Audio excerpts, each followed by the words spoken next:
Yesterday courier private limited. Domestic international cargo உங்கள் இல்லம் தேடி வந்து கொரியர் புக்கிங் டெலிவரி செய்து தரப்படும். தலைப்புச் செய்திகள். ஆதாரை 12வது ஆவணமாக ஏற்க வேண்டும். தேர்தல் ஆணையத்திற்கு உச்சநீதிமன்றம் உத்தரவு. நாளை குடியரசு துணைத் தலைவர் தேர்தல். எம்பிக்கள் வாக்களிக்க சிறப்பு ஏற்பாடுகள்.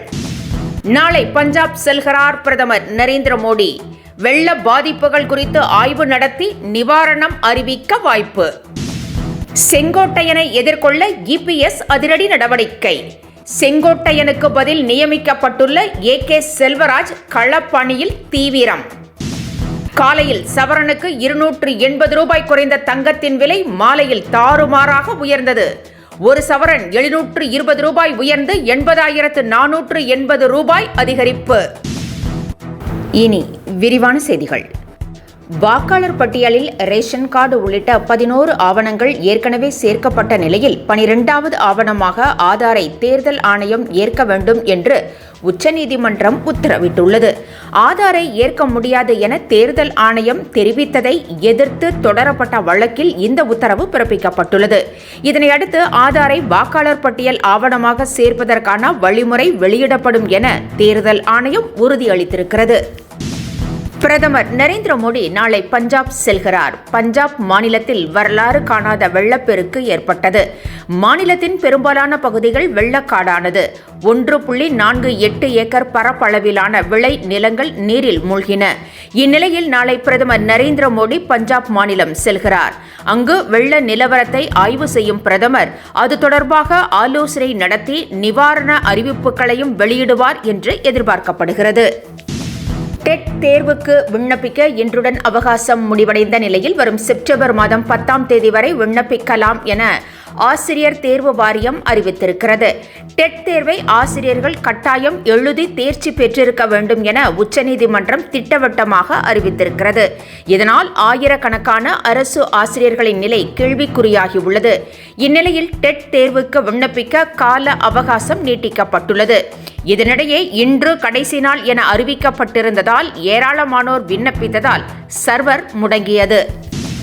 இபிஎஸ்க்கு எதிராக போர்க்கொடி தூக்கியுள்ள செங்கோட்டையனை எதிர்கொள்ள இபிஎஸ் வியூகங்களை வகுத்து வருகிறார். செங்கோட்டையனின் பதவியை பறித்த இபிஎஸ் அவருக்கு பதிலாக தனது தீவிர ஆதரவாளரான ஏகே செல்வராஜை நியமித்திருக்கிறார். ஏகே செல்வராஜ் முழு ஆதரவை இபிஎஸ்க்கு தெரிவித்துள்ள நிலையில் அவரை நூற்றுக்கணக்கான நிர்வாகிகளும் தொண்டர்களும் சந்தித்து தங்களது ஆதரவை தெரிவித்து வருகின்றனர். இபிஎஸ்க்கு எதிராக போர்க்கொடி தூக்கிய செங்கோட்டையனின் தீவிர ஆதரவாளரான பவானி தொகுதி எம்எல்ஏ பன்னாரி அந்தர்பல்டி அடித்திருக்கிறார். செங்கோட்டையனுக்கு ஆதரவு தெரிவித்து வந்த அவர் தனது ஆதரவை இபிஎஸ் பக்கம் திருப்பியுள்ளார். செங்கோட்டையனுக்கு பதில் நியமிக்கப்பட்டுள்ள ஈரோடு புறநகர் மேற்கு மாவட்ட செயலாளர் ஏகே செல்வராஜை பன்னாரி சந்தித்து தனது ஆதரவை பதிவு செய்திருக்கிறார். குடியரசு துணைத் தலைவர் தேர்தல் நாளை நடைபெறுகிறது. இதற்கான ஏற்பாடுகள் நிறைவு பெற்றுள்ளன. ஜெக்தீப் தன்கர் தனது பதவியை ராஜினாமா செய்ததை அடுத்து குடியரசு துணைத் தலைவர் தேர்தல் நாளை நடைபெறுகிறது. தேசிய ஜனநாயக கூட்டணி சார்பில் சிபி ராதாகிருஷ்ணன் போட்டியிடுகிறார். இந்தியா கூட்டணி சார்பில் சுதர்சன் ரெட்டி நிறுத்தப்பட்டுள்ளார். இந்நிலையில் பாஜக எம்பிக்கள் கூட்டம் இன்று நடைபெற்றது.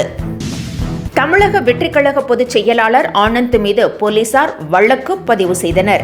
விஜயின் பிரச்சார பயணத்திற்காக அனுமதி கேட்டு திருச்சி மாநகர காவல் ஆணையர் அலுவலகத்திற்கு வந்தபோது போலீசாருக்கும் தவேகாவினருக்கும் இடையே தள்ளுமுள்ளு ஏற்பட்டது. இதனையடுத்து அனுமதியின்றி கூடுதல், போலீசாரை பணி செய்ய விடாமல் தடுத்தல் உள்ளிட்ட பிரிவுகளின் கீழ் வழக்கு பதிவு செய்யப்பட்டது. விசிகாவினரை தாக்கிய வழக்கில் கைது செய்யப்பட்ட ஏர்போர்ட் மூர்த்தி மருத்துவமனையில் அனுமதிக்கப்பட்டுள்ளார். டிஜிபி அலுவலகத்தில் ஏர்போர்ட் மூர்த்தியை விசிகாவினர் தாக்கியதாக கூறப்பட்டது. அப்போது ஏர்போர்ட் மூர்த்தி கத்தியை வைத்து அவர்களை காயப்படுத்தியதாக கூறப்படுகிறது. இது தொடர்பாக இரு தரப்பினர் மீதும் வழக்கு பதிவு செய்யப்பட்ட நிலையில் ஏர்போர்ட் மூர்த்தி கைது செய்யப்பட்டார். அவருக்கு இரத்த கொதிப்பு அதிகரித்ததால் மருத்துவமனையில் சிகிச்சைக்காக அனுமதிக்கப்பட்டிருப்பதாக தெரிகிறது. ஏர்போர்ட் மூர்த்தி கைது செய்யப்பட்டதற்கு அண்ணாமலை கடும் கண்டனம் தெரிவித்திருக்கிறார். கருணாநிதி ஆட்சி காலத்தை விட மோசமான ஆட்சியை ஸ்டாலின் நடத்தி வருவதாக அவர் சாடியுள்ளார். விசிகாவினரை விட்டுவிட்டு தன்னை தற்காத்துக் கொள்ள முயற்சித்த மூர்த்தியை திமுக அரசின் காவல்துறை கைது செய்திருப்பதாக அண்ணாமலை குற்றம் சாட்டியுள்ளார். முன்பிருந்த திமுக ஆட்சியை விட இது மோசமாக இருப்பதாகவும் அவர் விமர்சித்திருக்கிறார்.